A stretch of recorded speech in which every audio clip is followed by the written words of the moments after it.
अब जरा एक पल के लिए सोचिए, अगर मैं आपसे कहूं कि भारत के प्रधानमंत्री नरेंद्र मोदी के गांव में जमीन के नीचे एक प्राचीन बौद्ध नगर दबा हुआ था, तो क्या आप यकीन करोगे?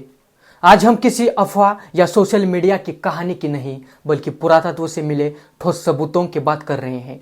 आज बात है गुजरात के वडनगर की, वही वडनगर जिसे नरेंद्र मोदी का गांव कहा जाता है। वडनगर आज भले ही एक सामान्य कस्बा लगे, लेकिन इतिहासकारों के लिए यह जगह बेहद खास है। इसकी सबसे बड़ी वजह यह है कि वडनगर भारत के उन गिने चुने जगहों में से एक है जो पिछले लगभग 2500 साल लगातार आबाद रही है। मतलब मौर्य काल से लेकर मध्यकाल तक अलग अलग सभ्यताओं के निशान एक ही जगह पर मौजूद है। और यही वजह है कि जब यहाँ वैज्ञानिक तरीके से खुदाई शुरू हुई तो इतिहास की कई दबी हुई परतें सामने आने लगी। खुदाई के दौरान जब जमीन के नीचे से बौद्ध मठ के अवशेष मिले तो स्तूपों की संरचना मिली, ध्यान कक्षों की बनावट मिली और भिक्षुओं के लिए रहने के लिए बनी कोठरियां मिली।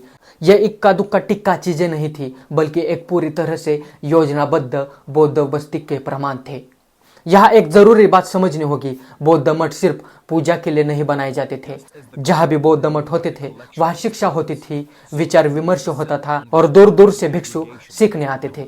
यानी वडनगर सिर्फ धार्मिक स्थल नहीं था दोस्तों, वडनगर एक बौद्ध शैक्षणिक और बौद्धिक केंद्र था। पुरातत्वविदों ने ईंटों की बनावट, निर्माण तकनीक, मिट्टी के बर्तन और वहां मिले सिक्कों के आधार पर यह निष्कर्ष निकाला कि वो बौद्ध मठ लगभग दूसरे से 7वीं सदी ईस्वी के बीच सक्रिय रहा होगा। यानी वही दौर जब भारत में बौद्ध धर्म अपने चरम पर था और नालंदा, तक्षशिला जैसे ज्ञान केंद्र पूरी दुनिया में मशहूर थे।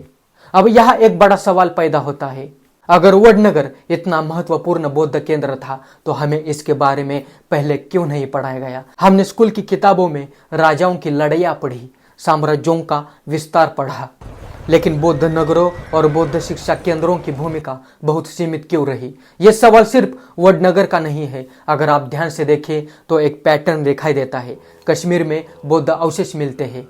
कल ही मैंने कश्मीर को लेकर बौद्ध अवशेष निकले हैं, उसके ऊपर वीडियो अपलोड किया है, यहाँ पर क्लिक करें और जरूर देखें। तक्षशिला का इतिहास बदल जाता है, नालंदा को जला दिया जाता है और धीरे धीरे बौद्ध दर्शन को मुख्य धारा की चर्चा से बाहर कर दिया जाता है। इतिहास हमेशा तलवार से नहीं मिटाया जाता दोस्तों, कई बार उसे चुपचाप पाठ्यक्रम से हटाकर और भी चर्चा से बाहर रखकर दबा दिया जाता है।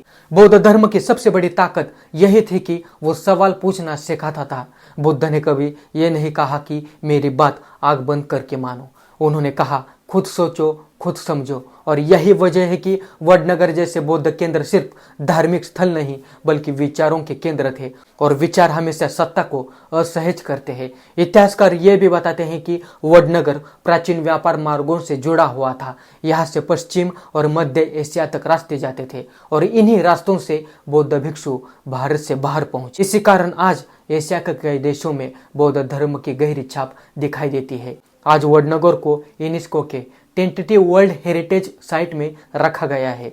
दुनिया मान रही है कि यह जगह ऐतिहासिक रूप से महत्वपूर्ण है, लेकिन सवाल अब भी वही है, जब दुनिया इस इतिहास को पहचान रही है तो हम खुद अपने अतीत को जानने में पीछे क्यों हैं? क्योंकि इतिहास सिर्फ अतीत की ही कहानी नहीं होती, इतिहास तय करता है कि हम आज क्या सोचते हैं। सिंबल ऑफ नॉलेज का मकसद किसी व्यक्ति या विचारधारा पर हमला करना नहीं, मकसद सिर्फ इतना है कि जो इतिहास जमीन के नीचे दबा दिया गया उसे तथ्यों के साथ सामने लाया जाए। क्योंकि कई बार असली इतिहास जमीन के ऊपर नहीं, जमीन के नीचे हमारे सवालों का इंतजार कर रहे होते हैं।